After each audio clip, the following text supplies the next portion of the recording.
Hello दोस्तों, welcome back. जैसा कि आप लोग जानते हैं, स्क्विड गेम के सीज़न 2 आ गया है और आज मैं उसका एपिसोड 1 एक्सप्लेन करूंगा इस वीडियो में। बाकी एपिसोड भी आपको मिलते रहेंगे, मैं प्लेलिस्ट बना लूंगा और इस तरह आप मेरे चैनल पर विजिट कर कर भी देख सकते हैं। और हाँ, मेरी पूरी कोशिश है कि मैं पूरे एपिसोड को अच्छे से एक्सप्लेन करूँ और हर डायलॉग को अच्छे से लाइन बाय लाइन एक्सप्लेन करूँ। तो चले वीडियो को स्टार्ट करते हैं। तो सीरीज़ के स्टार्ट में फ़ोन आता है सिंग यूं होन को और फ़ोन में वो बंदा कहता है, वापस जाकर क्या करोगे? तो सिंह हुन जवाब देता है, तू जिस बिल में भी छुपा हुआ है मैं तुम्हें वहां से निकाल लूंगा। और यहाँ मैं आपको ये बात बता दूं कि सीजन 1 में इस खिलाड़ी ने गेम खेली थी। ये प्लेयर 456 है और इसका नाम सिंह यून हून है। और ये अपनी बेटी के पास अब जा रहा था, लेकिन इसने देखा कि ये गेम अभी भी चल रही है, तो इसलिए अब ये उस बंदे को ढूंढ रहा था जो काल में है। उस बंदे का नाम है बॉस या ओनर इस गेम का। तो ये इस बंदे को ढूंढेगा अब, और ताकि इस गेम को मुकम्मल तौर पर ख़त्म कर सके। इन्होंने इसके अंदर ट्रैकर लगाया हुआ था उस गेम में, तो ये उस ट्रैकर को निकाल देता है ताकि उनको ये ना पता लग सके कि ये कहाँ है और किस वक्त किस जगह पर है। इसी तरह हम दूसरी तरफ बढ़ते हैं, तो ये बंदा जिसकी अभी आंखें खुल रही है, तो इसको पिछले सीजन में गोली लगी थी और ये पुलिस वाला है और ये एक ऊपर से ऊंची सी जगह से एक आइलैंड से नीचे गिर गया था गोली लगने के बाद। और अब सीजन 2 में इसको यहीं से हॉस्पिटल में दिखाया जा रहा है कि इसको होश आ गया है और ये अगले सीन में पुलिस की वर्दी पहने, ट्रैफिक पुलिस की वर्दी पहने काम कर रहा है। मतलब ये अपनी पुलिस की लाइफ में वापस आ गया है। सेंगी होन इस गेम के ओनर को ढूंढ रहा है, लेकिन उस तक पहुंचने के लिए एक ही रास्ता है इसके पास, कार्ड वाला बंदा। मतलब ये वो आदमी है जो लोगों को ढूंढता है, इस गेम में जाने का इनविटेशन देता है। सेंगे होन को भी इनविटेशन इसी बंदे ने दिया था। तो ये सामने वाले के साथ क्या करता है, गेम खेलता है और उससे रूल्स बता देता है कि अगर तुम हारोगे तो मैं तुम्हें थप्पड़ मारूंगा और अगर मैं जीता तो मैं तुम्हें पैसे दे दूंगा। इसी तरह ये गेम खेलता है कार्ड वाला बंदा और उसके थप्पड़ भी मारता है। ये सारी चीज़ें हमने देखी है, बहुत बुरी थप्पड़ मारता है, ये भी मैं बता दूं। और थप्पड़ मारने के बाद जब ये खुद हार जाता है तो पैसे दे देता है और साथ में कार्ड भी पकड़ा देता है और कहता है अगर और पैसे कमाने हैं तो इसके पीछे लिखे हुए नंबर पर रब्ता करना। इस तरह लोग बाद में फ़ोन कर लेते हैं। अब ये बंदा ज़्यादातर जो प्लेटफॉर्म होते हैं ट्रेन के या सबवे वगैरह, वहीं पर लोगों को पकड़ता है। ऐसे लोग जो शक्ल से गरीब हो, मजबूर हो, हालात के मारे हुए लोग, उन लोगों को ये ढूंढता है क्योंकि वो लोग गेम में जाने के ज़्यादा चांसेस होते हैं। इस तरह ये लोगों को वहाँ पर ढूंढता है। किम सिंग यूंग ने एक गैंगस्टर को हायर किया होता है और उससे कहा होता है कि अपने बंदों को लगाकर इसे ढूंढो, और उसे काफ़ी ज़्यादा पैसे भी देता है। लेकिन इस बार वो उसे कहता है, अगर तुमने इस बंदे को ढूंढ लिया तो मैं तुम्हें 1 बिलियन वान दूंगा। वान जो है कोरिया की करेंसी का नाम है, मैं आपको ये भी बता दूं। अब आके वो पुलिस वाला एक कश्ती पर बैठा होता है और उसके कैप्टन से बात कर रहा होता है किसी आइलैंड पर जाने की। वो आइलैंड को ढूंढ रहा था, वही आइलैंड जहाँ पर उसे गोली मारकर गिरा दिया गया था, लेकिन उसे पता नहीं। और यहाँ पर हमें यह भी पता चलता है कि उस कश्ती के कैप्टन ने उसे ढूंढा था और उसे बचाया था। तो इस तरह वो वहां पर गिरकर उस कश्ती के कैप्टन ने उसे हॉस्पिटल पर जाया था और वो पुलिस वाला ऐसे बचा था। दूसरी तरफ वो गैंगस्टर अपने बंदों को बताता है और तैयार करता है कि वो कार्ड वाला बंदा किस तरह दिखता है। उसने पैंट कोट पहना होता है, हाथ में उसके बैग होता है, वो किसी के साथ गेम खेलता हुआ नजर आएगा और ये सारी चीज़ें बताता है और कहता है कि अगर तुम में से कोई भी बंदा उसे ढूंढ कर लाएगा तो मैं उसे 500 मिलियन वान दूंगा। तो सभी लोग ढूंढने में लग जाते हैं पुरजोश और अपनी तस्वीरें ग्रुप में भेजते रहते हैं ताकि पता रहे कि वो काम पर लगे हुए हैं, और इस तरह हर अपडेट एक दूसरे को देते रहते हैं। और यहाँ पर ये रेड शर्ट वाला जो बंदा है उस गैंगस्टर का, मतलब वो बॉस जो है उसका असिस्टेंट है और वो भी दोनों खुद भी ढूंढ रहे होते हैं। और वो कहता है कि बॉस हम गैंगस्टर थे, कितनी हमारी लाइफ अच्छी थी, अब हम किस तरह एक बंदे को 3 साल से ढूंढ रहे हैं, मजदूरों से भी ज़्यादा बुरी ज़िंदगी हो गई। तो वो कहता है कि मुझे लगता है ये सेंग ये होन जो है ये पागल बंदा है। आखिर कौन बंदा प्लेटफॉर्म पर गेम खेलेगा, पैंट कोट पहनेगा, पैसे देगा? ऐसे तो मैंने कभी नहीं देखा। आपको नहीं लगता वो पागल है? तो बॉस कहता है कि भाई मैंने भी ये बात सोची थी, लेकिन मुझे अब अंदाजा हो गया कि वो पागल नहीं है। कौन बंदा ऐसा है कि एक बंदे को ढूंढने के लिए इतना पैसा लगा दे? मतलब वो बंदा खास तो है। अभी वो आपस में डिस्कस कर ही रहे होते हैं कि उनको वो बंदा सामने ही नजर आ जाता है दूसरी तरफ प्लेटफॉर्म के। और उसी वक्त सिंह होन को फ़ोन लगाता है कि हमें एक बंदा स्टेशन पर गेम खेलता हुआ नजर आ रहा है, जिस तरह तुमने बताया था सेम वैसे ही पैंट कोट में है, हाइट भी 6 फीट और बैग भी उसके पास है। तो सिंह कहता है उसका पीछा करो और नज़र रखना कि वो कहीं गायब ना हो जाए। अभी वो उस बंदे के साथ गेम खेल रहा होता है, वो कार्ड वाला बंदा, और इस तरह वो उससे जीत जाता है और उसको पैसे देकर कार्ड देकर वहाँ चला जाता है। वो जो कार्ड वाला लड़का होता है जो अभी गेम खेल रहा होता है, जिसे वो कार्ड देता है, उससे एक लड़की का फ़ोन आता है वो उसका फ़ोन कट कर देता है। लेकिन दूसरी तरफ वो लड़की भी हमें देखने को मिलती है कि उसके पास भी सेम कार्ड होता है और ये लड़की हॉस्पिटल में बैठी होती है। ये दोनों कैरेक्टर भी आगे जाकर आएंगे, इसीलिए मैं आपको इनके बारे में बता रहा हूँ। इसी तरह वो गैंगस्टर बॉस अपने असिस्टेंट के साथ उस कार्ड वाले का पीछा करते रहते हैं। कार्ड वाला लोगों को इनवाइट करने में मसरूफ़ होता है और गेम खेलता रहता है और वो उसका पीछा करते रहते हैं।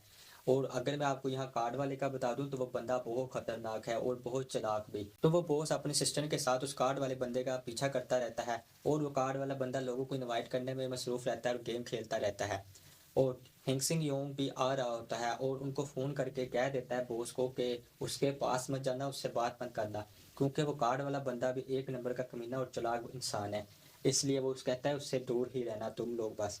और वो आ रहा होता है और वो आगे गेम में खेल रहा होता है। और मैं कार्ड वाले का बता दूं, वो भी बंदा वाकई में बहुत खराब है।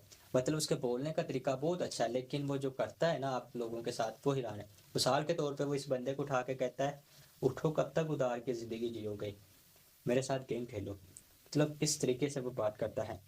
इसी तरह वो खेल रहा होता है गेम। दूसरी तरफ हिंसिंग यून जल्दी में आ रहा होता है, तो इसलिए उसे ट्रैफिक पुलिस वाले रोक लेते हैं क्योंकि उसकी गाड़ी ओवर स्पीड होती है। तो जो ट्रैफिक पुलिस वाला होता है उसके साथ एक ट्रेनी भी होता है। वो उस ट्रेनी को कहता है उसका जाके तुम आज चालान करो, मैं भी तो देखता हूँ तुम किस तरह काम करता है। और उससे समझाता है कि सामने वाला जितनी मर्जी मिनटे तरले करे कि जी मैं जल्दी में हूँ, मेरा बीमार है हॉस्पिटल में वगैरह वगैरह, तुम बस चालान करना और आ जाना, बस तुम्हारा इतना ही काम है। तो वो ट्रेनी जाता है और हिंसिंग यूं का चालान करता है। हिंसिंग उसे उसी वक्त पैसे देता है और वहां से निकल जाता है। तो ट्रैफिक वाला हैरान होता है कि तुमने तो बड़ी आसानी से इसे निपटा दिया। कहता है उसने काफ़ी मोबाइल लगाए हुए थे और वो कुछ नहीं बोला। तो इस तरह पुलिस वाले को थोड़ा सा शक हो जाता है। वो कहता है इसका कोई बैकग्राउंड दिखाओ, मतलब कोई क्रिमिनल वगैरह तो नहीं है, कहीं ऐसा ना हो कांड करके भाग रहा हो और हमें पता भी ना चला हो। तो वो पुलिस वाला उसका चेक वगैरह करता है, तो उसका जैसे ही वो सिंगिंग यूं नाम देखता है तो उससे डाउट होने लगता है। वो जल्दी से पुलिस स्टेशन जाता है। पुलिस स्टेशन जाके सिस्टम में उसका नाम जब सर्च करता है तो इस तरह उसकी सारी डिटेल सामने आ जाती है। तो पुलिस वाला उसके घर का पता लगाने के लिए, हालांकि वो पहले भी गया होता है लेकिन इस बार उसने घर चेंज कर लिया होता है, तो उसकी कार के ज़रिए उसका घर का पता लगाता है और वहां पर चला जाता है। फिर वो दोनों जो गैंगस्टर के होते हैं वो गार्ड वालों का पीछा करते करते थक चुके होते हैं और उनको लगता है कि गार्ड वाला कहीं गायब ना हो जाए। इसीलिए उसका जो बॉस होता है वो कहता है कि ऐसा ना करे, हम दोनों मिलकर ही इस गार्ड वाले को पकड़ ले, आखिर हम दो हैं ये एक है। तो रेड शर्ट वाला कहता है कि हिंसिंग यूंग ने कहा था जब तक वो ना आए हमें उसके पास नहीं जाना। कहता है देखो 1 बिलियन का सवाल है, अगर हमने इसे पकड़ा तो वो 1 बिलियन मिलेगा, अगर ये हाथ से चला गया तो 1 बिलियन भी हाथ से चला जाएगा। तो रेड वाला कहता है बॉस मुझे तो आधे पैसे मिलेंगे ना। तो बॉस कहता है तू क्यों परेशान होता है, एक तो शादी के बाद तो तू बहुत ही डरपोक सा हो गया, तुम्हें याद नहीं कि तुम्हारी शादी भी मैंने ही करवाई थी। कहता हाँ हाँ ठीक है। तो वो दोनों भाग कर जाते हैं तो उस कार्ड वाले पर हमला कर देते हैं। और जैसे ही वो उस पर हमला करते हैं, मैंने आपको पहले ही बताया कि वो कार्ड वाला बंदा बहुत कमीना है। वो इन दोनों को दो डालता है और काफ़ी बुरी तरह इनको मारता है और इसी तरह इनको वहां से उठा कर ले दूसरी तरफ हिंसिंग यूं भी वहां आ जाता है और उनको ढूंढता है पर वो नहीं मिलते। लेकिन हिंसिंग को वहां पर चाकू मिलता है और कुछ खून के निशान दिखते हैं और हिंसिंग समझ जाता है कि उस कार्ड वाले बंदे ने कुछ कांड कर दिया है। हालांकि वो कार्ड वाला बंदा ऊपर बिल्डिंग पर खड़ा हिंसिंग को देख रहा होता है और उसे पता चल जाता है कि ये उसका पीछा कर रहा था। इन दोनों गैंगस्टरों को बांध देता है कुर्सी पर बैठाकर और मुंह भी बंद कर देता है और इन दोनों को कहता है कि तुम दोनों गेम खेलोगे, भला कौन सी वाली गेम? Piper scissor. वो कहता है मैं पाइपर सीजर करूंगा और तुम लोग अपने हाथ से करोगे, जो हारेगा उससे सजा मिलेगी। सजा क्या मिलेगी? वो आगे से गन निकालता है और ये वही गन है जिसमें 6 गोलियां डाली जाती है और वो कहता है इसमें मैं एक गोली डाल दूंगा, 5 गोलियां खाली रहेंगी, मतलब मरने के चांस कम ही रहेंगे और जो हारेगा उस पर मैं चलाऊंगा ट्रिगर दबाकर। अगर गोली चल गई तो वो मर गया, हो सकता है वो बच जाए क्योंकि 5 गोलियां खाली है। तो इस तरह वो आपस में गेम खेलते हैं। शुरू शुरू में वो हारते हैं लेकिन वो बच जाते हैं। लेकिन वो कार्ड वाला बंदा कहता है कि मुझे मज़ा नहीं आ रहा, चलो इस गेम को और जल्दी खेलते हैं और इंटरेस्टिंग करते हैं।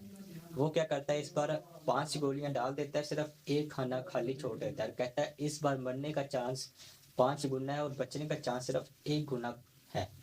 तो अब खेलते हैं गेम कैसे खेली जाएगी। तो वो फिर से उस गन को लोड करता है, मतलब घुमाता है और उनको कहता है रॉक पाइपर करो।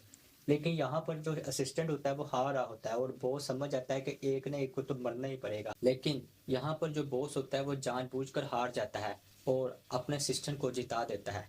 इस तरह वो बॉस को गोली मार देता है और इस तरह वो बॉस खत्म। और ऐसे ही वो पुलिस वाला जो होता है वो उसके घर पर पहुंच जाता है और वहां पर ताला लगा होता है। वो साइड की दीवार से जाकर विंडो से अंदर दाखिल हो जाता है और उस घर की छानबीन करता है और इसी तरह उसको वहां पर कुछ कागज वगैरह देखने से पता चलता है जिसका एक और घर भी है। तो अब वो उस घर की तरफ निकल पड़ता है। हिंसिंग यूंग भी अपने दूसरे घर पर जाता है, लेकिन जब वो वहां जाता है तो कार्ड वाला बंदा पहले ही होता है। और कार्ड वाला बंदा हिंसिंग यूंग को कहता है, बड़े दिनों बाद मुलाकात हुई है हिंसिंग यूंग, तुम तो मुझे बड़ी शिद्दत से ढूंढ रहे हैं। तो हिंसिंग यूंग कहता है, तुम्हें शुक्रिया कहना था क्योंकि तुम्हारी वजह से मैं उस गेम में गया और कभी ना खत्म होने वाला पैसा कमाया है। तो कार्ड वाला कहता है, मैं तो एक मामूली सा पोस्ट वाला हूँ। तो हिंसी यूं कहता है, मुझे बॉस का बता दो, मैं उनसे जाके बात कर लूंगा तुम्हारे बॉस से। तो कार्ड वाला कहता है, मुझे बता दो, मैं तुम्हारा मैसेज पहुंचा दूंगा। हिंसी यूं कहता है, तुम जैसे दो गोरी के नौकर को मैं ये बात नहीं बता सकता। तुम जिंदगी के मजबूर लोगों को वहाँ स्टेशन या सबवे पर ढूंढने वाले एक गिद्ध हो। तो मैं जो तुम्हारे बॉस से कहना चाहता हूँ वो तुम्हारे दिमाग में बात नहीं घुसेगी। तो कार्ड वाला कहता है, तुम नहीं जानते मैं यहाँ तक कैसे पहुँचा हूँ। तो हिंसिंग यूं कहता है, तुम उनके पालतू कुत्ते हो, मुझे ये जानने में इंटरेस्ट भी नहीं है। ये सुनकर कार्ड वाला कहता है, मैं जवानी में वहाँ गेम खेलने वाले लोगों में जो लोग मर जाते थे उनको जिलाता था। उनको देखकर मैं ये नहीं सोचता था कि ये लोग इंसान हैं, बल्कि मैं ये सोचता था मैं इस दुनिया के कचरे को टकाने लगा रहा हूँ। फिर एक दिन क्या हुआ कि उन्होंने मुझे ये गन पकड़ा दी और पता नहीं वो कौन सा साल है, तुम नहीं जानते उस दिन क्या हुआ। उस दिन उन लोगों ने मुझे जान लेने को कहा। पता है किस आदमी की जान लेने को कहा? वो गेम में हारा हुआ आदमी था, वो मेरा पापा था।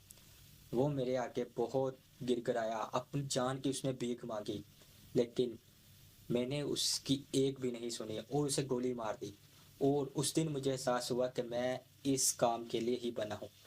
सिंह यूं कहता है, तुम मास्क पहनकर गोली मारो या बगैर मास्क, तुम हो तो उसके पालतू कुत्ते ही, अपने बॉस के। तो यहाँ कार्ड वाला कहता है, तुम क्या जीत गए हो, खुद को 30 मार खान समझने लगे हो।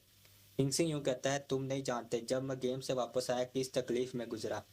तुम जैसे पालतू कुत्तों के ये बातें समझ में नहीं आ सकती। तो कार्ड वाला कहता है, चलो फिर मेरे साथ एक बार फिर गेम खेलो। इतने में वो पुलिस वाला भी कार में बैठा होता है उसके घर के बाहर और देख रहा होता है कि क्या हो रहा होगा अंदर, और इस चीज़ का जायज़ा ले रहा होता है, यानी उन पर नज़र रखे हुए होता है। तो कार्ड वाला इससे वही फिल्मों वाली गेम ही खेलने को कहता है, मतलब वही गन होती है उसके पास और उसमें एक गोली डाल देता है और कहता है कि तुम अपने कान पट्टी के ऊपर लगा कर गोली चलाओगे, अगर चल गई तो तुम मर जाओगे और हार जाओगे, अगर मेरी बारी चली तो मैं मर जाऊंगा और हार जाऊंगा। इसी तरह वो गेम को शुरू करते हैं और पहले हिंसिंग यूं अपनी तरफ गोली चलाता है पर नहीं चलती, फिर वो कार्ड वाला चलाता है तब भी नहीं चलती। इसी तरह वो 3-4 राउंड चलाते हैं पर गोली नहीं चलती। लेकिन अब आखिरी टाइम आ जाता है, मतलब गोली अब पक्का चलने वाली है। तो सबसे पहले हिंसिंग यूं अपने कान पट्टी के करीब लाता है तो कार्ड वाला बंदा उससे कहता है, मैं तो हैरान हूँ तुम गेम कैसे जीत गए, तुम तो एक नंबर के लल्लू टाइप बंदे थे जो मुझ पर काफ़ी बार हार चुके थे जब मैंने तुम्हें इनविटेशन दिया। और उसने ये भी कहा कि तुम जिस बंदे को ढूंढ रहे हो, मतलब मेरे बॉस को, उसका इनविटेशन कार्ड, मतलब उसका पता वगैरह मेरी जेब में है। मुझे मारोगे तो तुम जीत जाओगे, गन तुम्हारे हाथ में है, तुम मेरे साथ गेम खेलोगे या मुझे गोली भी मार सकते हो, तुम जैसे फटू लोग कुछ भी कर सकते। अपने ही कान पट्टी पे गोली चलाता है लेकिन फिर उस कार्ड वाले को दे देता है और अब कहता है, अब तुम बताओ, अब तो ये गोली पक्का चल सकती है, तुम बताओ अब तुम्हारी मौत का पा तुम बताओ अब तुम्हारी मौत का टाइम पास आ गया है, तुम जैसे गिद्ध के साथ ऐसे ही होना चाहिए, ऐसे ही मौत डिजर्व करते हो। तो कार्ड वाला बंदा अपने मुंह में गन देकर गोली चला देता है और गोली चल जाती है। यहाँ पर एपिसोड 1 खत्म हो जाता है। उम्मीद है कि आपको ये एक्सप्लेनेशन पसंद आई होगी, और वीडियो पसंद आई वीडियो को लाइक करें और चैनल को सब्सक्राइब करें, और मज़ीद एपिसोड भी आपको मिल जाएंगे। जैसा कि मैंने शुरू में कहा था, चैनल विजिट करें या मैं प्लेलिस्ट बना दूंगा जिसमें सारे एपिसोड आ जाए। तो फिर मिलते हैं एक नई वीडियो में, टेक केयर।